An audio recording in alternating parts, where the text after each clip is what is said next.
Undersecretary Penn, thank you so much for making time for us. Thank you for having me. First, let me just ask, what brings you to California?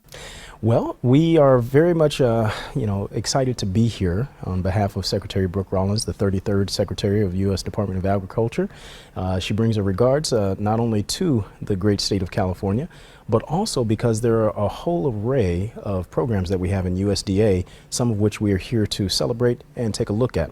One of the things that I do as the Deputy Undersecretary of Food, Nutrition, and Consumer Services is I go out into the field and I see all of our staff offices, what we call our regional offices. So we are now here in the Western region, visiting all of our extraordinary staff that we have here, led by one illustrious Dr. Muzaffar Magdumi with his team down in San Francisco. So flew in last night and got a chance to conduct town hall with them.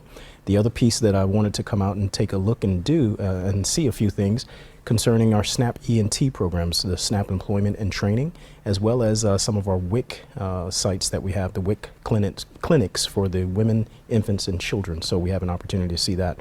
And I do believe at one point I'll be able to see some of our national school lunch or school breakfast programs in operation as well. Okay, what have been your takeaways so far? I mean, just with your town hall, just what you've picked up in California so far. Right now, number one, California is a beautiful, beautiful state. Awesome people, fantastic food, and just couldn't be happier to be here. I was a little surprised by the rain today.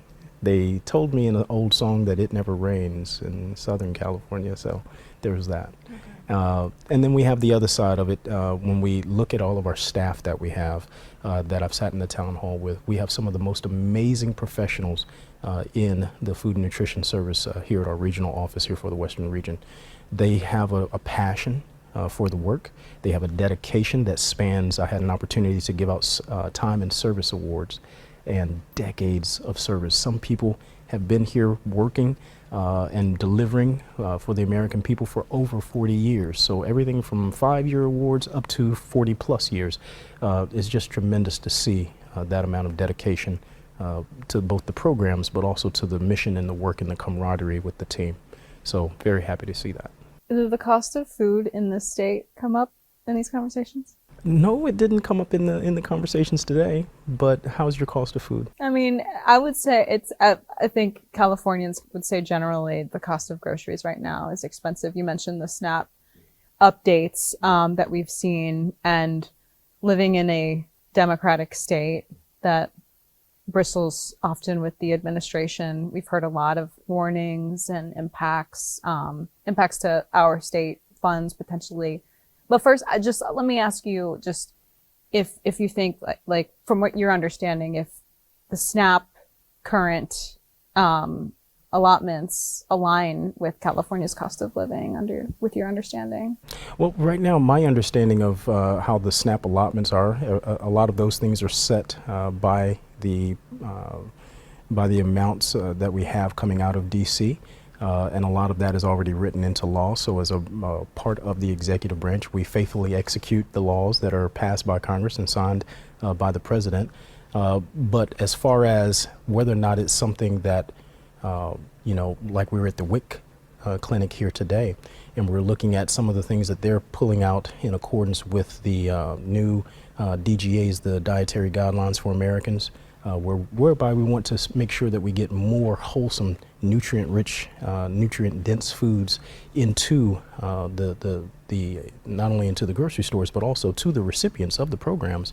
I know that with the WIC, that one right there is transparent to the women, infants, and children, the moms that actually are participants in that program. The cost of eggs is always going to be the cost of eggs in accordance with that program. So while I would say that in our nation right now, that is something that is on the top of everybody's mind.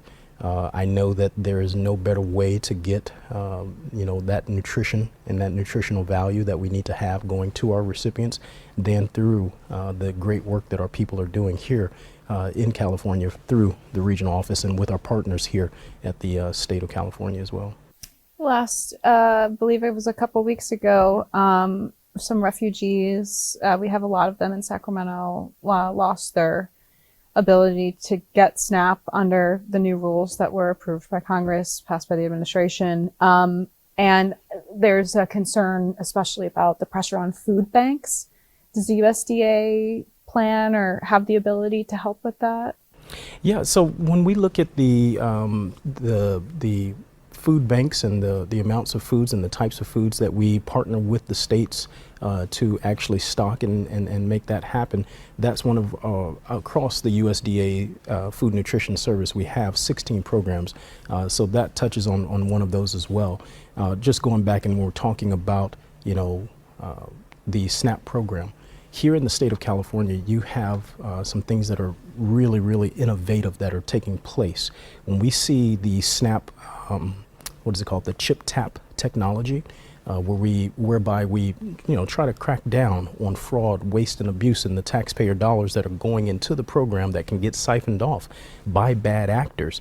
Secretary Rollins has always been laser focused since day one to make sure that we dial back and that we really double down on our efforts to eradicate, if we can, all of the fraud, waste, and abuse that's in the program. We do that through going out and taking a look at our retailers, excuse me, also inspecting not only their compliance and whether or not they are doing things right within the code as written, but also looking at the types of technology and the skimming games that go on in that space, and also just looking at all the different aspects that we have for integrity and compliance within the SNAP program. Now, what has that led to? That's led to here in the state of California, I believe, with that chip technology that they've, I think they were one of the first in the nation to actually introduce it. Yeah. A massive, I heard today, almost 80% drop in that type of fraud that was happening as well. So that was confirmed by your administration. I just want to,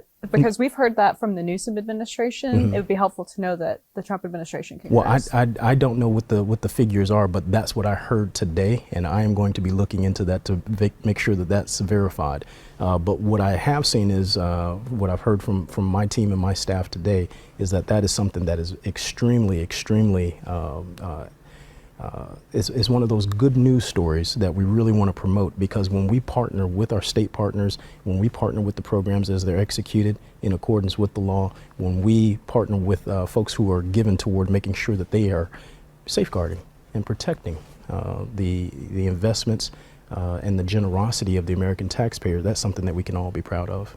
Yeah. Are there any other efforts the USDA is looking at to crack down on fraud broadly when it comes to SNAP or other programs that it oversees? Yeah, so a lot of it comes down to just making sure that when you have fraud that's happening with the skimming machines and technology, just staying out in front of the types of technologies and where the bad actors want to skate to, as Wayne Gretzky said, you skate to where the puck is going to be, and trying to stay in front of that as best you possibly can. So we always have that line of communication open with the states to really just allow them to have a seat at the table and a voice in the conversation, so that we can see what's happening on ground in their respective areas, even within the state of California, and what types of tactics and procedures they're utilizing, what types of technologies are out there that can help crack down on that fraud, waste, and abuse. Because the reason that we want to do that is make sure that the American taxpayers not only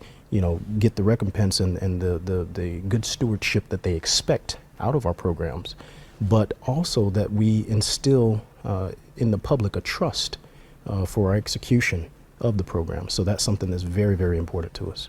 I know a lot of Americans have been worried about waste, fraud, abuse, but sort of circling back to the first question on affordability, just what is the USDA doing to make food prices come down from where some have felt they've been high? Absolutely. There's a whole array of different things that are happening. I'm pretty sure you follow on social media.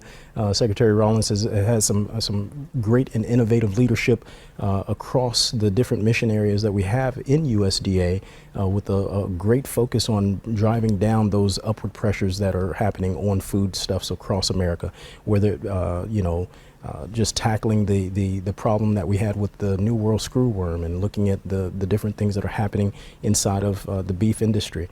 Also, as you know, egg prices are down to record levels, because I know that she personally had a hand in making sure that egg prices were, which touches so many, tables in America.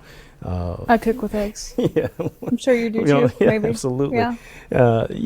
Just to see that those things can actually happen, that's something that should be encouraging to everyone. Now, as far as a lot of the other things that we see in the affordability space, there are, as it pertains to my bailiwick, dealing with the food, nutrition, consumer services.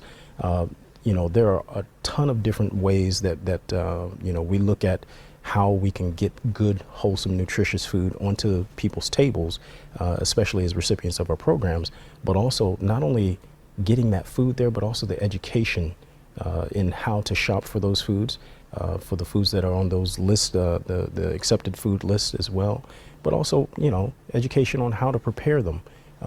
So all of those things come together to make sure that folks understand, hey, listen, that there's an opportunity out there, and USDA is standing arm in arm and shoulder to shoulder with you for it. With the updates to SNAP, counties, some welfare organizations are just worried about the new rules that go into effect on work requirements. Here in California, the warning that we've heard from some organizations is that 1 in 5 of the recipients could be at risk of losing their benefits because of that. Just how do you respond to that? And does the USDA plan to monitor these changes and how they could impact just the nutrition and well-being of some of these people who are relying on these programs? Yeah, absolutely. So when you look at some of the rules that are being called into play with HR 1, the One Big Beautiful Bill, a lot of those things are going into play, and we are working with our states, again, as I told you, how we have our divisions across the nation. We've divided the nation up into what we call regional offices. Those regional offices are in charge of certain states, and here in the Western region, the state of California has constant contact, as I've heard today from several of the administration here in the state of California, our partners here, that they have a great rapport and relationship. They know that they have a seat at the table. They know they have a voice in the conversation when it comes to any issues that they might have, understanding the changes included in HR 1, but also how to effectuate those changes as well. So that's one of the big things that we actually produce and provide, rather, is what we call technical assistance. So our team is always on standby to help them navigate that space as best they, to resolve any questions or issues that they might have, any questions that they might have on HR 1. I think that some of the changes that you see happening as a result of that bill, I know the Secretary has already announced with the Secretary of Health and Human Services, something that we call the DGAs, the Dietary Guidelines for Americans. When you look at the gold standard science that it buttresses and underpins the DGAs, when you look at what it is that we are asking, people to do, which is to eat real food, and the great health effects that would derive from that, those DGAs will be permeating across all of our programs, the food programs that we have across the nation, whether it be SNAP, whether it be WIC, whether it be FDIPR, which is the food distribution program that we have to our native population as well, CSFP or CACFP, which are the ones that we have with our food programs that deal with children, senior citizens, our farm to schools, just all of those different arrays that we have in all of our programs, even the school breakfast and school lunch programs as well. Those types of things we are very excited about because we know that it's going to pay dividends for all of our American populations that are recipients of our programs. California is a big agricultural center, so I have sort of a wonky, outlandish question for you that maybe you're not tracking, maybe you are. But for example, we've heard from pear growers who are pretty centralized here in this region, who are worried about Argentinian imports. There are peach growers who have concerns, wine grape growers. I mean, all of these fruit growers essentially that for one reason or another are having issues either at the state or federal level. I wonder if that's part of your journey here in California, that you'll explore just the situation for ag here right now. Yeah, thank you for the tip on it. I will look forward to exploring that a little more fulsome. Today I did hear about strawberries, so I am excited about that What did you as hear well. about strawberries? That they are great here in the state of California. Okay, yes, that they are. have made it into our WIC packages as far as one of the recommended foods, and I guess the kids really, really love them. Is that correct as well? We'll have to check in, but we'll have to verify. But Excellent. probably, yeah. At this time of year, they're great. Did you try one? I tried 2 this morning. Okay. What'd you think? Super succulent. Okay. They're Great. Is there anything else you think we should know before we let you go? Well, I would also say that one of the things that I would like to cover while we're here, as I mentioned earlier, is what we call SNAP E&T. That's the SNAP Employment and Training Program. One of the big things that we want to do is move people from a life of dependency into a hopeful future of independence, if you will. And SNAP E&T, Employment and Training, is one of those ways that we can do that. So one of the tours that I think that I'm going to be having here while I'm in the state is looking at some of those facilities that are actually applying that particular program to help people with the wraparound services that they need to reduce and relieve them of the barriers that it would take for them to get into not just a job, but a career as well, because we call it more than a job campaign. We want to make sure that everything that we do for our recipients of our programs sets them up for success. And any way that we can, have a hand in that success for their lives to put them onto a path of independence and self-sufficiency, I'm all for it. And that's something that I look forward to seeing out here and seeing how the great state of California does it right as well. Okay, and these are state programs, federal programs? So SNAP E&T is the federal program, right. But inside of California, different states, they call them by different names, but overall it's the SNAP E&T program that we have. And I think here in California it's considered SNAP E&T still. That's the same moniker that they use as well. Okay. So we have different organizations. I think the one that I'm seeing tomorrow is CEO, the Center for Employment Opportunities. They will take a tour of them as well while here on ground and just see what their program is, what some of their recipients do, some of their, their staff, and see how they, lend a hand to the great work that it takes to make sure that, everyone has what they need to be successful in life. Okay. That's all I have. Thank you so much. Absolutely. Thank you so very much. Thank you for having me. Yeah, thanks for being here. Okay.